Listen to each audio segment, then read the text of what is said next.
गडचिरोली जिल्ह्यात जंगलात सुरू असलेल्या मोठ्या जुगार अड्ड्यावर पोलिसांनी धडक कारवाई केली आहे.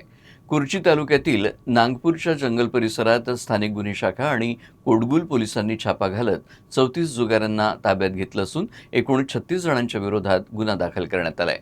या कारवाईमध्ये 23 कार, 5 दुचाक्या आणि 4,41,000 रुपये रोख रकमेसह तब्बल 1.5 कोटींचा मुद्देमाल जप्त करण्यात आला आहे. गडचिरोली जिल्ह्यातील कुर्ची तालुक्यात नागपूरच्या जंगल परिसरात मोठ्या प्रमाणात जुगार सुरू असल्याची गोपनीय माहिती स्थानिक गुन्हे शाखेला मिळाली होती. या माहितीच्या आधारे पोलिसांच्या पथकानं 2 पंचांसह जंगल परिसरात छापा घातला. यावेळी काही जण जुगार खेळताना आढळून आले. पोलिसांची चाहूल लागताच काही जणांनी पळून जाण्याचा प्रयत्न केला, मात्र पोलिसांनी कारवाई करत 34 जणांना ताब्यात घेतलं. त्यांच्याकडून 4,41,500 रुपयांची रोख, 23 चारचाकी आणि 5 दुचाक्या जप्त करण्यात आल्या. याशिवाय जुगारासाठी वापरण्यात येणारं इतर साहित्यही जप्त करण्यात आलं.